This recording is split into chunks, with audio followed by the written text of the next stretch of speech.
she saw sort of a shift in my passion and in my energy, and that how passionate I was about building the right team, handpicking a core team to really help us carry out that vision, because I was just that committed to it. And I know no matter how great a vision is, you've got to have the right people. Welcome to another episode of the Church Systems Boot Camp, where we give you simple solutions to tackle ministry's toughest challenges. My name is Henry Tolbert, and I'm your host. And today we're going to be talking about breaking the 100 barrier. That's right. If your church has been stuck under 100 people, under or around 100 people in attendance during your weekend services, then this episode is going to be just for you. We're not only going to talk about how you can prepare to break this barrier, but we're going to talk about why. Why should we even care? Why should we want to break this barrier? We're going to dive into it, and I'm going to give you 5 really simple yet direct action steps that you can take and mindset shifts that you need to make in order to get across that barrier. So I'm looking forward to that. All right. Let me give you this before we jump into our teaching. Breaking the 100 barrier is not just a numbers game. You know, sometimes when we think about breaking barriers, we see the numbers, and the church is like, you know, we're known for reducing everything to a number. How many people show up? How much do we have? How much do people get? All these kinds of things. But really, I want you to understand something at the very onset of this, is that breaking that 100 barrier is really about creating a healthy, vibrant church community. It's about making sure that you're aware that there are lonely people in your community, that you're aware that there are people that God wants to be closer to all around you, and you're creating a space for them to come forward. And so today, we're going to be diving into what causes some of these barriers, why we want to get across those barriers, and then how we can cross that bridge and actually do it. All right, let's get to it. So when we talk about church growth, I think it's important that we really start with why. Because sometimes when you talk about church growth, people assume that it's some kind of vain attempt at raising their own status, or that it lacks humility to want to grow. And I don't think that's true. I believe that desiring to grow is in alignment with the mission and vision that Jesus set for the church. And I'm going to show you that. But before we go into that, let's talk about the benefits of a growing church, right? If you're a church and you're under 100 people or 150 or so, and you want to break this barrier, maybe you're trying to get to the next barrier that's around 200, 225, 250, whatever it may be, then I want you to know the good things that tend to happen when a church begins to intentionally grow beyond 100 people, all right? Number one, you'll see more ministry impact. More ministry impact. When the church begins to grow, you begin to add hearts and hands to help with the work. That means that you can begin to offload things from yourself and the small group of people who seem to do everything to now have more people who can come in and who can help get things done. That means that even if I'm still carrying something really heavy, going from 2 people carrying it to 10 people carrying it, even if my hand is still on it, it means that it's easier for me to do it. And that's one of the things that happen, is that you can make a bigger impact when you have more hands and more hearts who are connected to the vision, right? That's one of the things. The second thing that I think is important is you can increase your community impact. You know, there are just some things you can't do because you don't have enough people to go out into the community to help do it. Well, as you reach more people, you get more, a bigger scale of people who are available and who can go out and help and really make a difference. You could now, if you have a congregation that grows, if you've got 10 people who can go to the elementary school and open car doors in the morning for the kids as they arrive, if you've got 5 people who can go to the high school and feed a pregame meal to the football team before their game, right? You've got more people and you can impact your community more, because it's more likely that these different groups of people can find their passion, can find something that they're excited about in the kingdom and in the community. And it happens as we begin to grow. Another thing that happens is that you get access access to a different set of resources, tools, and skills. You know, I'm not much of a video game guy, but I used to love playing sports games and things of that nature. And one of the things that I still love to do is I love leveling up a character, because when you level up a character, you get to see and you get to get access to these new abilities and these new powers and these new weapons and all these different things. And to be completely honest with you, although I'm not a video game player as much as I used to be, I still am a video game watcher. And so anytime a video game comes out, a new game or something like that, I'll go on YouTube and I'll watch a professional play it and watch them finish it. And I get the same amount of joy. And one of the things that I love to see is when the main character levels up and all of a sudden they get access to new tools. Well, that's what happens as the church grows.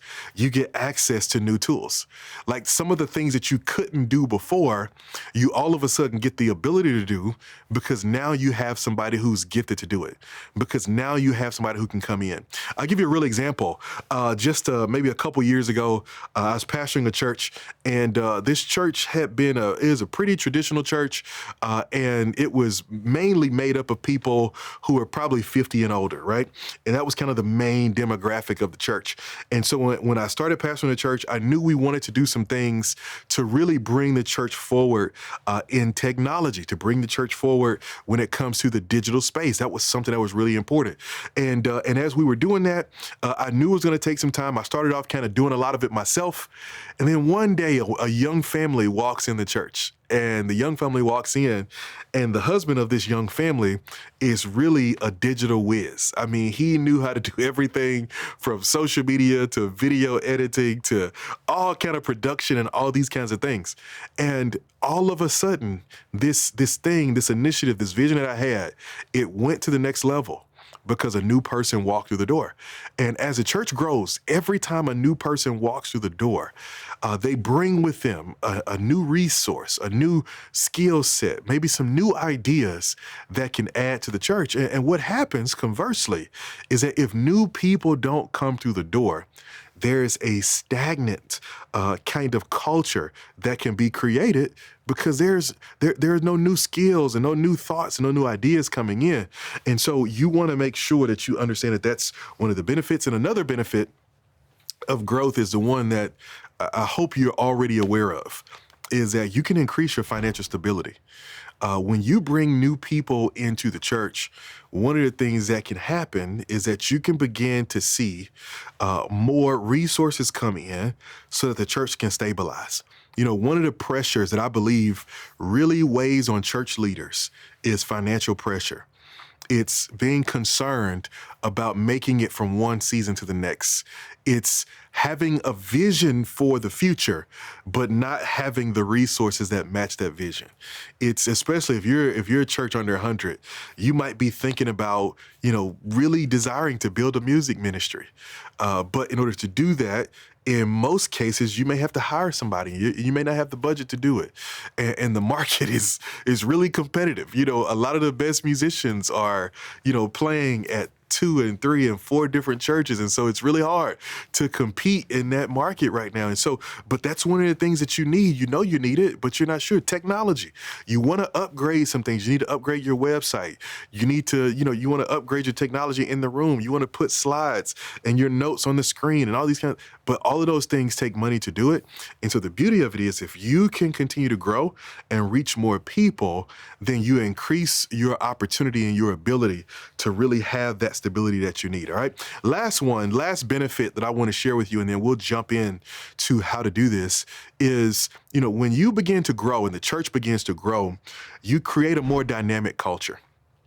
Can we be honest? And I'm going to say this because I don't say it because I love you. And I'm going to say it because I care about the church. And I'm going to say it because I believe your intentions are pure in really wanting to build the kingdom and build the church as a result. So here's a hard thing.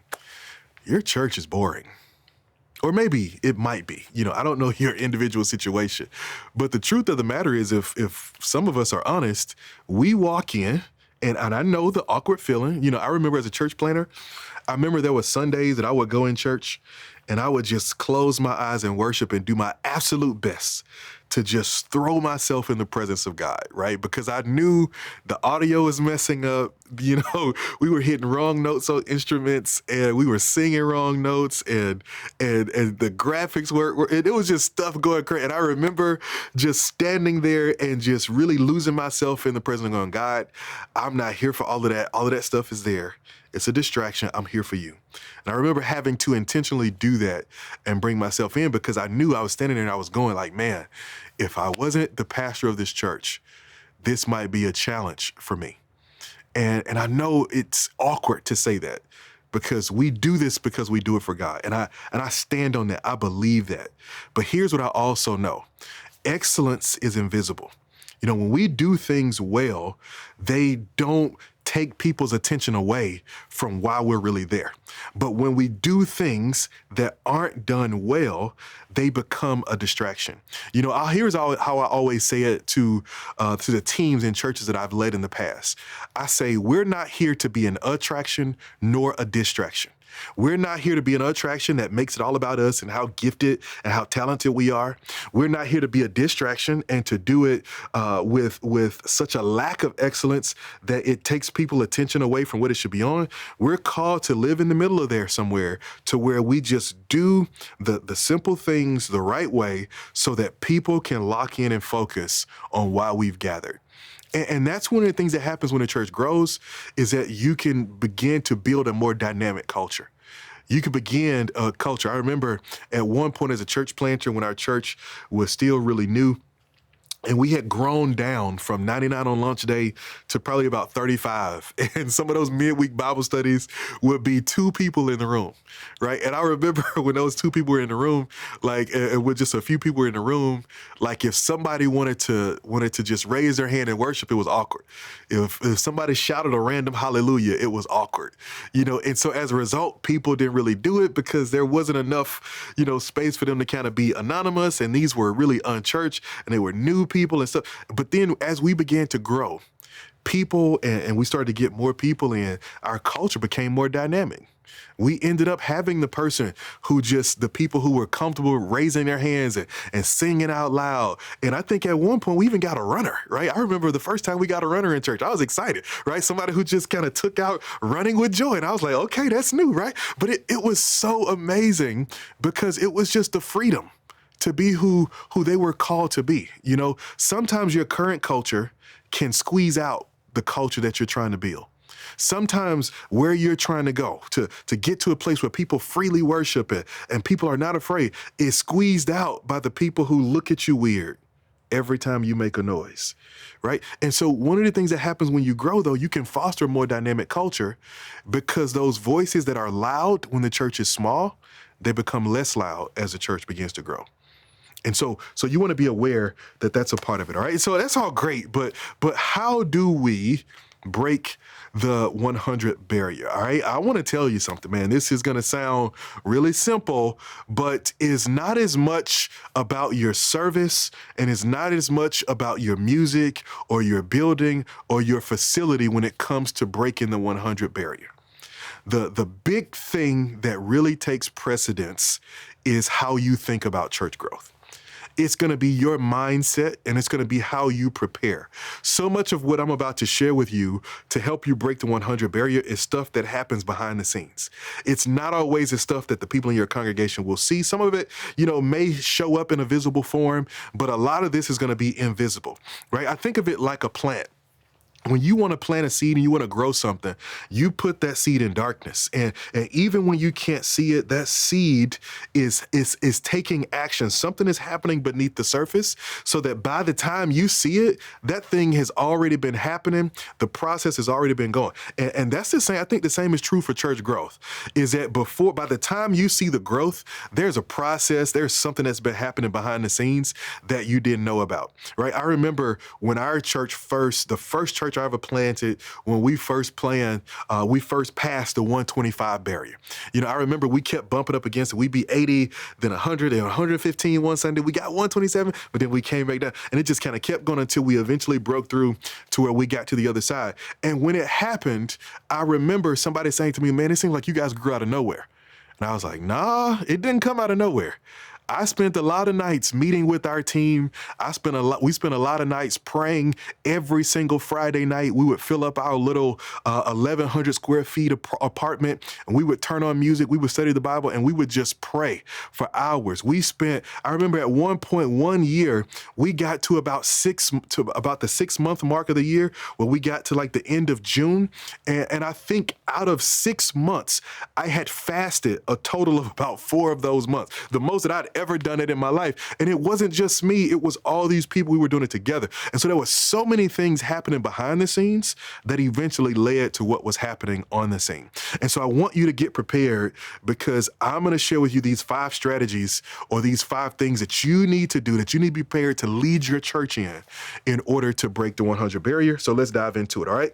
Number 1, you've got to be unapologetic about your desire to grow.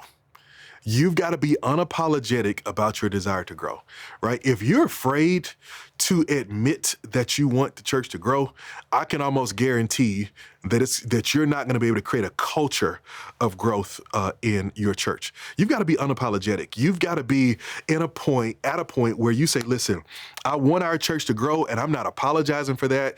I'm not mad about that. I'm not sad about that. You want to make sure that you're not ashamed of that growth. You want to make sure you're not ashamed of it. And it's not something to be ashamed of, right? And I know in this culture we live in, we've seen people, I was reading this in my devotional just a couple of days ago, where, Paul says, man, look, I know some people are doing stuff for the wrong reason, but man, listen, as long as Jesus preached, I'm gonna let them do their thing, and I'm gonna stay focused on what I'm called to do. And I think we've got to have the same mindset that, yes, there are people who want to grow the church and they want to do it for the wrong reason. There are people who have had bad experiences at larger churches and at growing churches, right? All of that is true. But here's the thing that I know.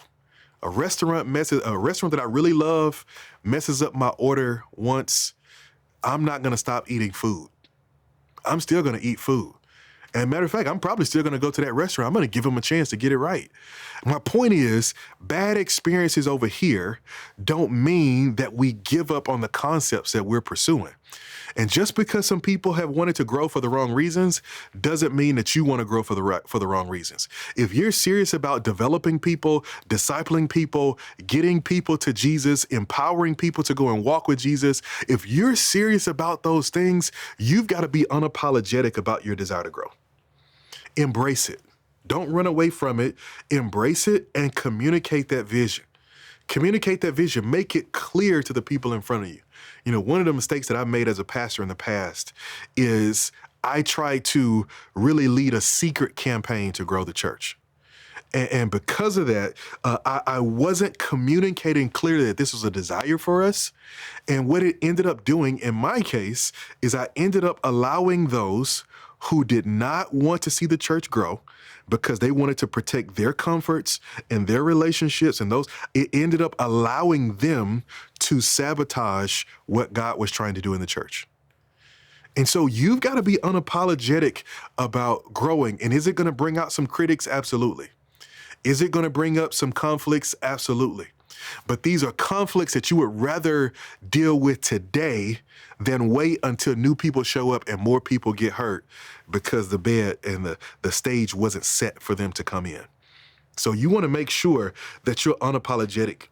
Make it clear that, man, growing allows us to reach more people. It allows us to do more things. It allows us to have a greater impact.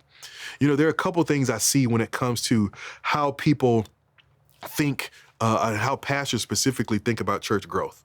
One of the things I see is that we tend to attach church growth to the attractional model of church, right? And the attractional model is really just a way of saying our biggest focus is on just getting a bunch of people to show up and come in. And when you're attractional, it's not just that you want people to come in, but it's that you will use whatever means necessary to get them to come in, right? So you'll use whatever works. That's the main thing. You just want to be attractional. And the attractional model, by the way, is not a bad thing. I think there are a ton of churches who have been labeled attractional that because people don't see what happens on the inside. They see when they do the big series, They see when they bring in the big speakers. They see when they hire the worship leaders. They see the clips of their band with 50 people on stage. They see those clips, but they don't see the discipling that's happening behind that, right? And so sometimes when you're leading a church under 100, it's really easy to make the attractional church the enemy because they're not really discipling people. They're not even teaching the gospel over there. That's kind of the mentality they can have, and that's not always true. So I really encourage you to really think differently about that. But one of the things I see is that we attach church growth to the attractional model. But then the other thing I see is when leaders who came in as these once young, vibrant leaders, who came in with this vision and this passion to see the church grow. And they believe that God had called them to usher in a revival and a revolution and a change. And to see these young leaders, who were once young leaders, come in with all this fire and passion, cannot wait for their opportunity to do what God has called them to do and to live out their purpose and their passion. And you see them and they come out, they're so creative and they're innovative and they're willing to try all these different things. And over time, they get beat up a lot of times by the church. They get beat up by deacons. They get beat up by elders. They get beat up by the members of their church. Some get beat up by their own families and spouses. And the joy and the creativity just gets squeezed out of them. And if that's where you are, I want you to know, man, I'm praying for you. And I'm praying for you because I know what it feels like to be in that space. I've been in that spot before where it felt like I just couldn't win. That everything I brought to the table, there was always some kind of opposition or some kind of reason why it wouldn't work, why we couldn't do it, why we shouldn't do it. And eventually coming to the point where it's like, okay, I didn't think it was possible, but these people are struggling and they want to stay in it. And I know what it feels like to be you. And sometimes when you go through that, you become anti-growth, not intentionally, but really what that struggle and what your past failures teach you is that, man, it ain't even worth trying. I done these events and people didn't support it. You know, I've tried this and people didn't come. I started this class, people didn't do it. And so what happens is that failure can sometimes convince you that growth isn't worth pursuing. But I want to challenge you to think differently about this and be unapologetic about your desire to grow. We hadn't even gotten into how we're going to make it happen. I'm not asking you to make it happen. I'm just asking you to be unapologetic and to be honest with yourself and your people about the fact that you want to see the church grow. Be honest about the fact that, hey, we want to fill this building up. Be honest about that fact and don't run away from it. Then number two, I want you to support that with a biblical framework. I want you to be able to explain and express that church growth is biblical. So after you're serious about wanting to grow, now you need to put a biblical framework to it, and you need to communicate that biblical framework. You need to make sure that your church understands that growth is biblically supported, that it is a Bible mandate, that it's not just some man-made thing that you created, it's not just something that you wanted, but it is biblically supported, that it is important to God that we continue to grow the church. It's important that we do our best to depopulate hell and populate heaven. It's important that we do those things. So you want to share scriptures that highlight the importance of sharing the word. You want to make sure that they understand that this isn't a concept you created, but it's a biblical thing. You know, if I'm honest, you know, a lot of times I think where the disconnect comes in is because the Bible is so clear. The biblical narrative is there. It's so clear when it comes to growing the church. But I think sometimes we focus more on the how than the why. And I think you want to communicate the why, not the how. You want to communicate that, hey, we want to grow because the word of God supports it. Not we want to grow by doing this specific thing, right? You want to focus on the why and not the how. And so you need to communicate the biblical narrative because this is going to help your church understand what we're really trying to do. It's going to help them really understand where we're trying to go. One of my favorite biblical frameworks for this is Luke 14:23. Luke 14:23 is where Jesus tells a parable of the man who's having a banquet. He sends out all these invitations. Some people come, some of them don't. A lot of people give excuses. Well, I got to do this. I just bought a piece of land, or I got to go bury this person, or I got to go do that. And all these excuses. And eventually Jesus says, hey, look, this is what I want y'all to do. He says to his servants, he says, go into the highways and byways and compel people to come. Why? So that my house may be full. I've prepared. I'm ready for people. It's people out there hungry, and I got a table full of food. Don't let this food go to waste. Go out there and tell these hungry people, hey, a table has been set for you. There's a space at the table for you. Go out and do it. To me, that's one of the most compelling scriptures and compelling arguments for growth that exist in the Bible. And that's just one. That's not all of them. That's just one of them. That's just one. And so what you want to do is you want to explain this to the church, to your church, from a biblical perspective so they understand. All right. So number one, you want to be honest about your desire to grow, be unapologetic about it. Number two, you want to support it with a biblical framework. All right. Number three, now you want to focus on building your future team. You want to focus on building your future team because you need to build a team that is going to be ready to handle what you're believing God for, right? Let's be honest. And I'm all about the honesty because I care about you and I care about your church, right? Let's be honest. The team that got you to where you are is not always the team that will take you to where God wants you to go. And that's okay. That's okay. I mean, Paul took different people on different missionary journeys he went on. It's okay. It happens. It happens sometime. And that doesn't mean that we can't, that we don't love each other. It doesn't mean that we still can't be close. It doesn't mean that we still can't be in the same church. But you've got to come to understand that sometimes ministry has to operate like a relay race, right? It has to operate like a relay race. Like one person can't make the whole journey as fast as four people who are handing the baton to each other can make it. That's one of my favorite things about track and field. I love the relay race. I love watching these teammates, these four teammates come together to collectively put forth their best effort. And one of the things that I love most is I love watching the handoffs, right? I'm a track, like it's just like my thing. I was a football player and football is always near and dear to my heart because it was a sport I was good at. But the sport I've always loved most has been track and field. I'll never forget watching Carl Lewis in the Olympics sitting on the floor of my grandparents' home. That to me was near and dear. And one of the things I love to watch are handoffs. The transition from one runner to the other. And I love the thing that really gets me emotional, and I'll admit, I'll shed a tear every once in a while when I'm watching track, when I see this, especially on that relay, when the next to last runner gives it to their teammate, and then they give this primal scream of passion. Like when they're like, go, and you can see them ranting and cheering their teammate on. Like, I want you to go and get the win that we work so hard for.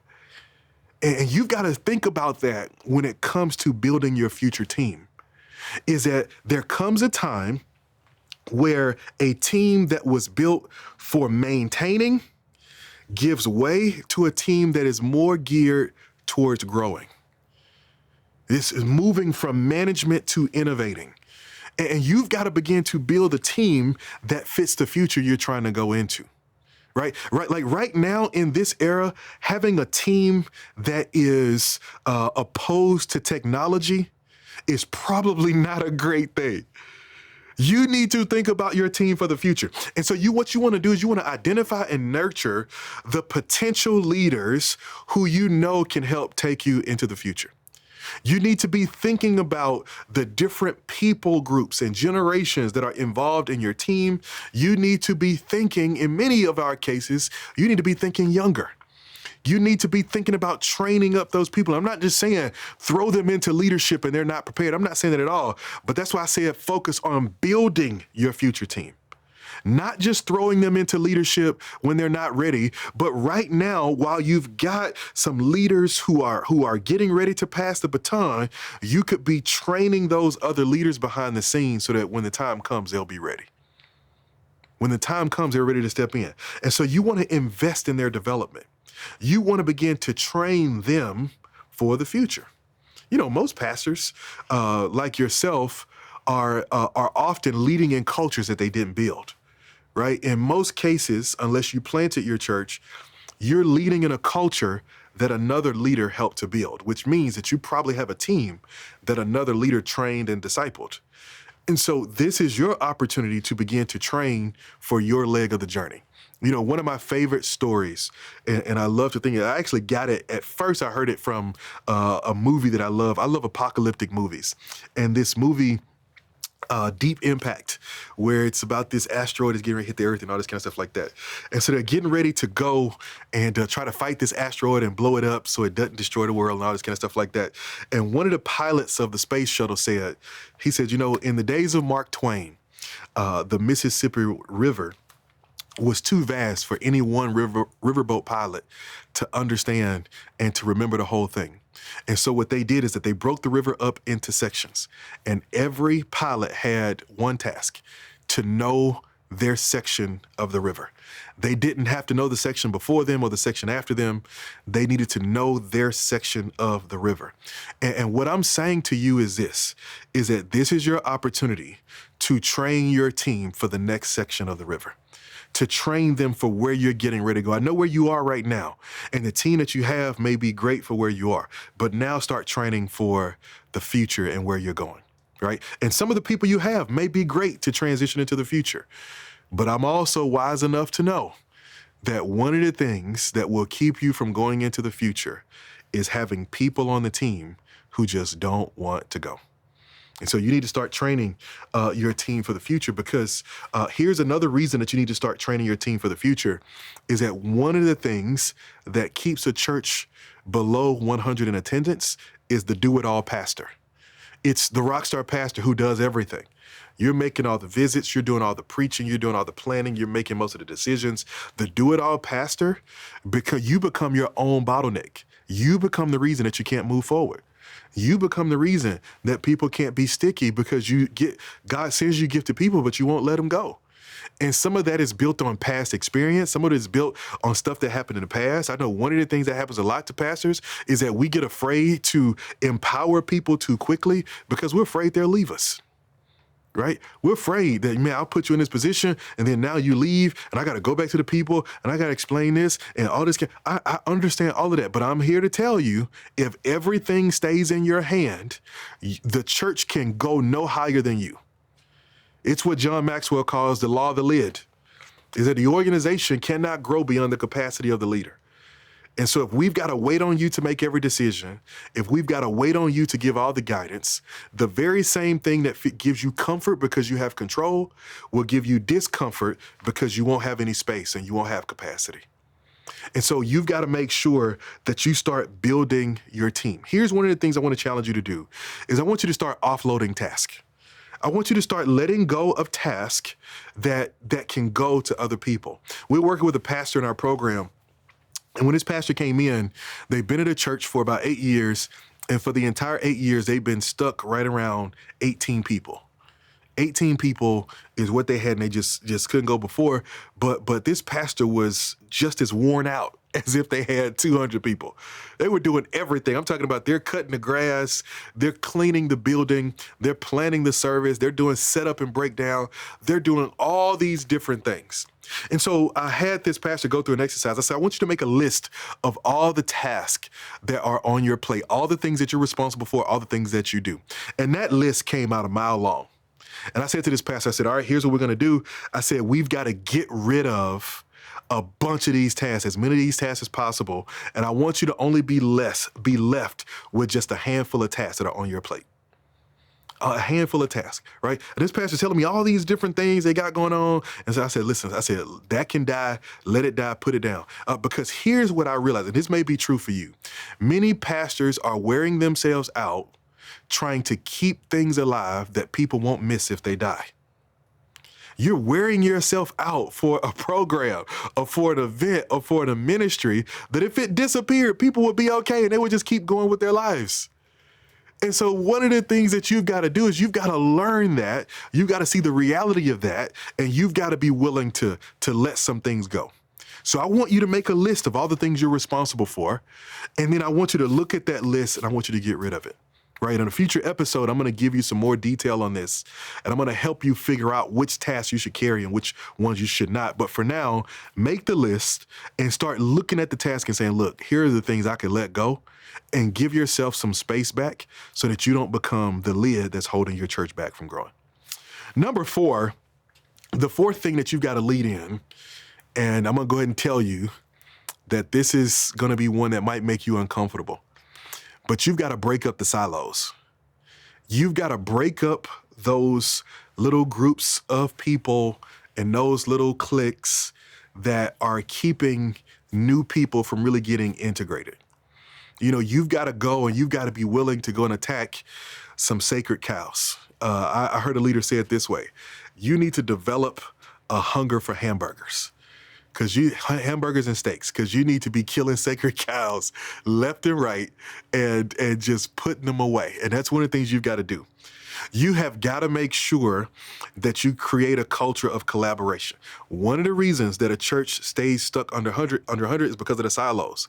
It's because of the people who have attached their identity to a specific role or a specific place in the church. And as a result, they don't want to let other people get involved. As a result, they don't want to pull other people in. As a result, other people can't get involved. And so this person believes that they own the ministry. They believe that the ministry is theirs and they can do it and they got it. They don't need any help. They don't need any of these other things. And because of that, they create a silo. And because of that silo, new people can't get involved. And so they could be hogging a ministry that could be the difference between you staying where you are and you growing. They could be holding it back. They could be keeping it bondage, right? And so you've got to begin to foster collaboration. You know, one of the rules that I started to implement as a pastor, and I would implement as a pastor, is one-person ministries are illegal. What I meant by that is, if you're going to lead a ministry, everybody who leads has to have at least an apprentice who leads alongside of them. Because if not, what you end up in, ideally you want to have a system. But what I've realized is that in place of systems, most churches have a person. And the problem with that is that if that person goes down, everything that you were dependent on them for goes down. If that person gets sick, if that person gets disgruntled, if that person leaves the church, if any of those things happen, all the things that they were doing die and have to be rebuilt by somebody who doesn't understand how they built it. And so you got to break up the silos and you've got to start to lead through teams. You've got to start to lead through teams of people, not just individuals, but teams of people. You've got to start doing that. You've got to start forming these teams of people who are all working towards the same goal because they're trying to go forward and build what God has called them to build. Here's my admonition to you. Do not let a small group of people hijack God's vision for your church. Don't let a small group of people hijack the vision. And one of the ways that happens is through these silos. It happens through these silos. It happens through these cliques, through these small groups, through these committees who meet after the meeting, through these people who try to control everything so tightly that they won't do it. You've got to create teams of open-handed leaders. Leaders who understand that God will move people as he chooses. He will bring people as he chooses, take people as he chooses. You've got to build those kinds of teams that want to collaborate. Now, in order to do this, you've got to get comfortable with confrontation.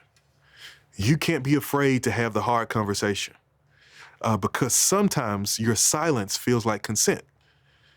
When you see a problem and you don't speak to it, it says to that person and to the people around that they're okay with this. Pastor's okay with this. And that might not be the case, but that's what you're saying when you don't speak to it. And I'm not telling you got to be mean. I'm not telling you got to be angry. What I'm telling you is you just need to be direct. You just need to be direct. Just be honest and direct. That's it. Just be honest about where they are and let those conversations evolve. Last but not least, number 5, you want to break 100. Here's the last thing you've got to lead in, is that you've got to challenge your team to be future focused. And this one can sometimes be hard for leaders, but if you lead them well, and if you lead them with clarity, your team can grab a hold of this. You've got to develop a team of people who think long-term. One of the reasons I think this is challenging is that just my opinion, I don't think most individuals think long-term. I think that's why we're arguing about the environment, right? We're arguing about these different things and, how they affect the environment, all this kind of stuff like that, because there's a huge group of people who are like, listen, I'm trying to focus on where I'm at right now. I'm not thinking 100 years into the future. I'm not going to be here, right? I'm not thinking like that, right? And sometimes that happens with the church, is that people are like, listen, I'm getting what I need. I'm getting my experience. So I'm not thinking about the next generation. I'm not thinking about what the church is going to look like when I'm gone. Y'all figure it out then. Right now, I got what I want. And so what you need to do is you need to challenge your team to be future focused, right? And so what that means is you've got to lead like where you're going and not like where you are. I remember as a church planter, a lady came to visit our church, and she looked at us, she said, oh, I see where this is going. She said, oh, I see what this is going to become. Like I see it. This is going to be good. Like this is going to be awesome. And really what she was saying is that, man, things aren't there yet, but you guys are doing things with a level of excellence that speaks to where you're going. And really, here's what she was referring to. She came to our church on this particular day, and I think we were in a series, like a revival series or something like that. But even though our church was small in and of itself, you could tell that I was going to the podium and I wasn't talking like there were just 20 or 25 people in the room. I was leading from the podium like the room was full. I would even stand on stage and I would scan the room as I'm talking and preaching and be looking at empty chairs. I remember people on the front 2 rows would be looking around like, who is he looking at? Who is he talking to? Right? And really, I was leading in a way that I'm like, okay, I know what God has called us to do, so I'm preparing myself for it. I'm preparing myself to not be in a room full of 200 people and only talk to the 10 people that I'm accustomed to talking to. I was already preparing for that. We had ushers and greeters out front, right? We had, again, that would be Sundays where we had 30 of us in church and 15 of us would be serving in some capacity. Right? We were building it out like we knew what it was going to be. We had a children's ministry years before we had children. Maybe not years, I'll say a year, months before we had children. Our first children's ministry was my 2 kids and our drummer's 1 kid. That's it. And yet we had curriculum and we had everything built. We had activities. We had all these different things because we were preparing for the future. And that's what you've got to do. If you don't challenge your team to prepare for the future, then what will happen is that the future may present itself and you not be ready to take advantage of it. And I know that awkward space in between, that awkward space where you're in that kind of tug of war where you don't have it yet and you feel almost ridiculous for doing all this extra stuff just for this one thing. Right? For it not to be there yet. It feels ridiculous building a children's ministry when you got 1 kid. Right? But you have to go through that awkward phase because on the other side of that awkward phase is what you want. I remember going through an awkward phase with my beard where it was like really small and I've got naturally curly hair and it didn't look good no matter how much I brushed it. It didn't look well kept and it was just weird. And I hated that phase and I didn't like it, but I knew if I kept going through it and I kept taking care of it, eventually I would get to the other side. And you've got to have that same way. You've got to inspire your team to imagine and envision what the church is going to look like. Now, here's one of the things I know is true. When you're trying to break through this 100 barrier, it's going to feel like you're facing warfare on every side. It's going to feel like if it's not one thing, it's another. But I want to encourage you to go back to the biblical framework for why you want to grow. Go back to understanding that Jesus is with you, that God is on your side, that yes, you're going to face some opposition, but eventually you can break through it. Eventually you can get to the other side of it, but you've just got to keep on trying to cultivate a team that's thinking about the future. You got to cultivate a team that is passionate enough to keep thinking about where we're going and not just where we are. I'll end this portion with this and then we'll go into our interview. One of the things that I often challenge leaders to think about is I want you to, as you're structuring, as you're organizing, as you're building systems, as you're planning, I want you to plan not for where you are, but I want you to plan for the day where your church is 2 or 3 times the size that you are. So right now, everything you do, I want you to imagine what it would be like if there were 3 times more people. Right? If you've got 20 people right now, when you're planning an event or you're planning a system or you're building something, I want you to think about, okay, how does this work if it's 60 people? If you've got 75 people, right? I want you to ask yourself, how does this work if there's 225 of us, right? I want you to think that way because it's going to change how you build. You'll stop depending on one person and allowing things to get stuck at one person, and you'll have a more formal way of getting things done, a more excellent way of getting things done because God wants to take you there. All right, listen, I believe that God wants to see the church grow. Every person we snatch out of the kingdom of darkness, we have an opportunity to pull them into the kingdom of light. And that means we're taking somebody from a life separated from God, which is hell, and moving them into a life and eternity with God, which is heaven. And so I believe that our mandate to grow beyond 100 is important, but it starts with you and your mindset.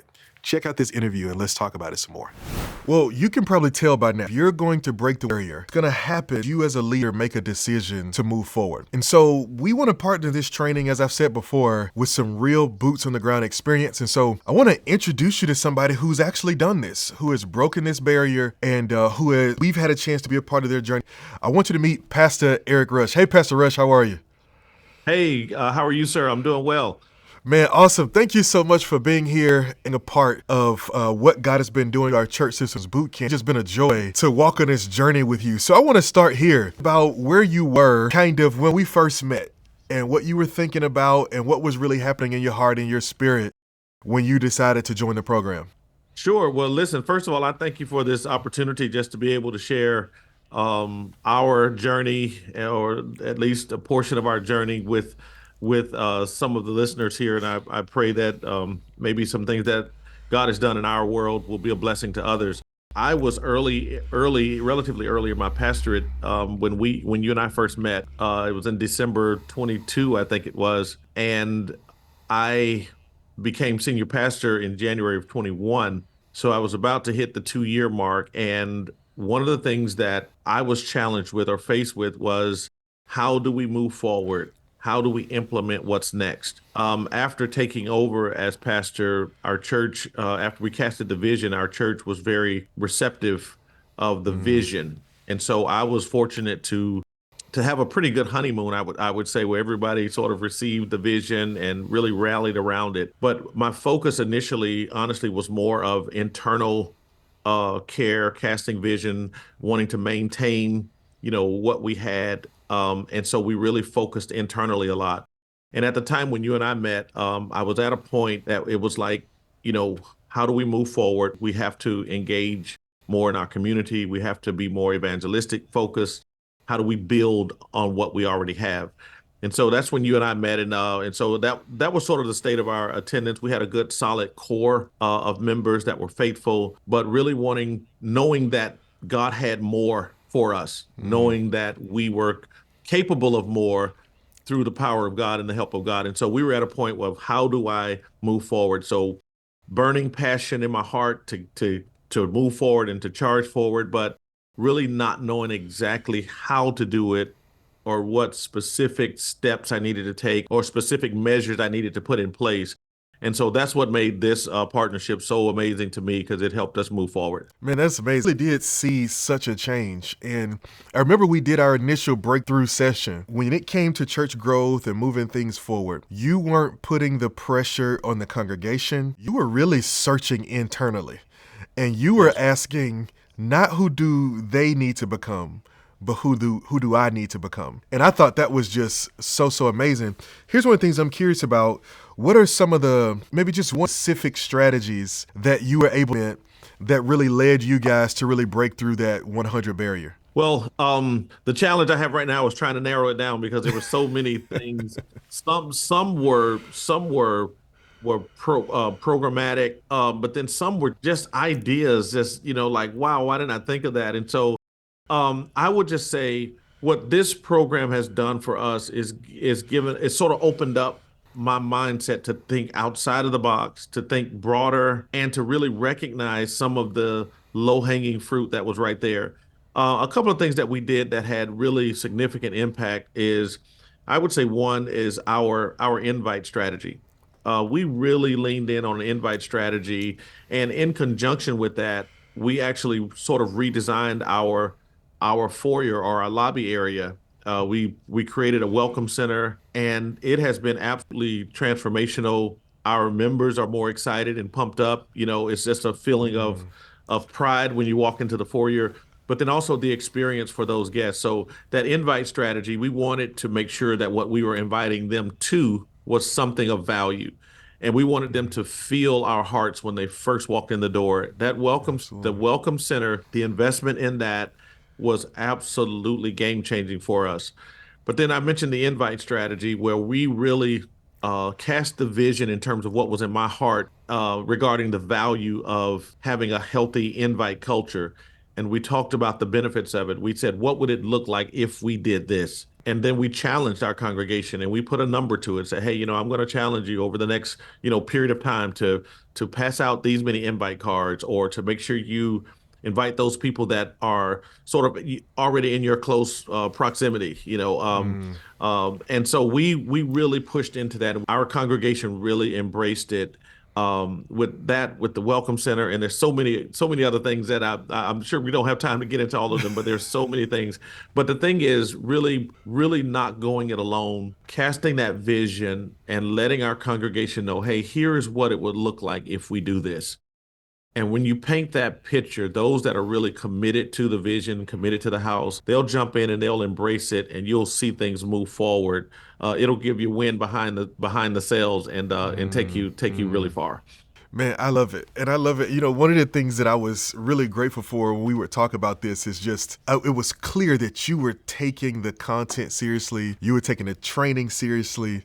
And I think that was hugely valuable. I want to close here. I know that there have been some significances in the culture of your church. We've talked about that at length. I've had a chance to come down and visit and be there. But I want to talk about something, kind of new that just came up. Me, kind of some self-reflection that you were doing.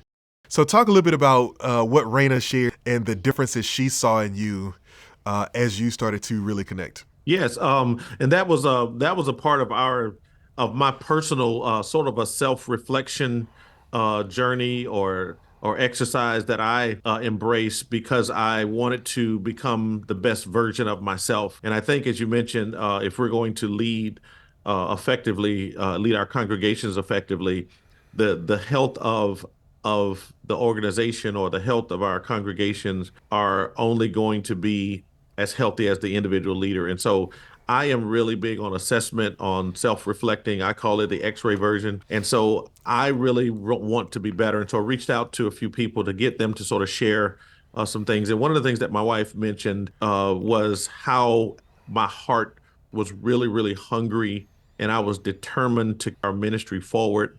I was determined to make sure that we win, and I was willing to do whatever it took. And when I found out about the boot camp program, when you and I met, it was something really, really clicked. And, I was all in from day one. When I felt the release in my spirit, when I felt the connection, or it passed it, in my words, it passed the gut check. I was like, look, we are all in. And she was right there with me all along. But she saw sort of a shift in my passion and in my energy, and that how passionate I was about implementing the strategies, how passionate I was about building the right team, and not just asking for volunteers, but handpicking a core team to really, really help us carry out that vision, because I was just that committed to it. And I know no matter how great a vision is, you've got to have the right people to execute. So she had literally a front row seat, or or riding shotgun right beside me seat along the Absolutely. journey. But she saw things that I didn't even see. But in her words, just the passion and the fire that it ignited in me as a result of our partnership. Because quite honestly, we began to see results immediately. We started seeing results immediately by implementing some things that didn't even really cost anything. Yeah. And it was just like, wow, just some little things. And so when we started, all it takes to keep somebody motivated is for them to win. When you start seeing wins, man, that's just like, look, hey, this thing works. So why stop? Let's move it even forward. And just the impact that we've had from our new members, the engagement, the excitement, the testimonials that we are hearing from those that are coming into the ministry, the financial impact. Our budget has probably tripled since we've been a part of this program. At least I'll say it's tripled. And that gives us more opportunity to do more work, more ministry work. And so it's just been an amazing journey for us, and we're excited about it and excited to see what God has next for us. Man, listen, I'm excited for you, and I'm so grateful to have you guys as a part of this. At this point, man, we've gone beyond just partners, and we're family. And so, Yes. man, thank you Yes. so much for sharing, and thank you for your insight. I want to say this to you, pastors. I want you to understand that you can break this barrier, but in order to lead a growing church, you must become the leader of a growing church. That means you must become the person who has the passion and the energy and the mindset in order to lead your church forward. You can do it, and we want to help you do it. Here's how. So to summarize this episode, when you and your church, and I'm speaking it over you because I believe it's going to happen, right? So I'm agreeing with you right there. But when you and your church break the 100 barrier, there are a couple of things that happen. There are a couple of things that become possible for you. Number one, you can have a greater impact. You can do more good when you have more hands to put to the work. When there are more people, more disciples coming in to be a part, you can do more things. We see that in the ministry of Jesus.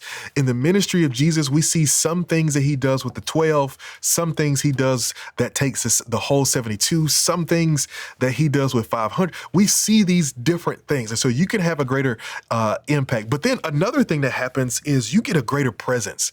Man, there's no mistake about it. People go where people go. And so when you get more people engaged and involved, it becomes easier for your presence to be felt because you can send people to go out and serve and do amazing things. Also, your resources really, they just shift. And I'm not just talking about your money. I'm talking about the gifts. When you're a small church, a lot of times, a lot of the people can have similar gifts. But as a church grows, new gifts start to get introduced. You start to get people who are not just generalists, but you start to have more specialists in the church, more people who can do specific things. But then another thing that happens when you break the 100 barrier is that you'll see your finances really start to move closer towards stability. We can't dance around the fact that it takes money to do ministry, but as you reach more people, I love this quote from Rick Warren. He says, when you baptize a person, their wallet goes in too. And so a part of discipleship is not just doing ministry, but supporting ministry.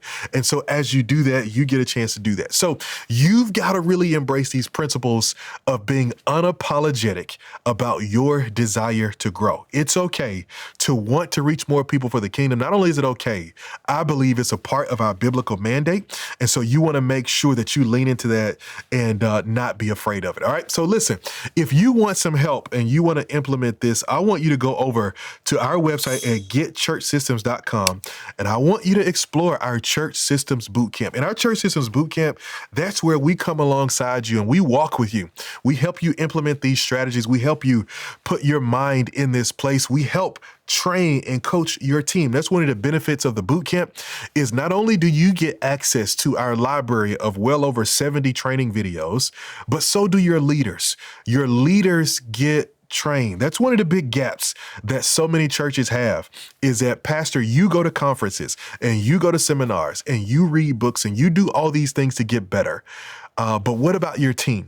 And so we've created a library. We've created an educational platform where your team can get educated on the systems that it takes to lead the church well. So go to getchurchsystems.com, check that out.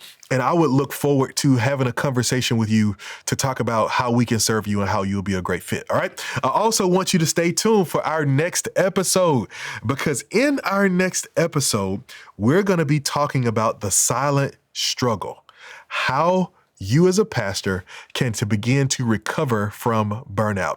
Come on, you know as well as I do that as anytime you're spending your life pouring into other people, you're spending your life investing in other people, it just takes from you. It pulls something from you, and it often leads us towards burnout, especially if you're in a church that's under 100, because you're most likely carrying probably too much stuff on your own.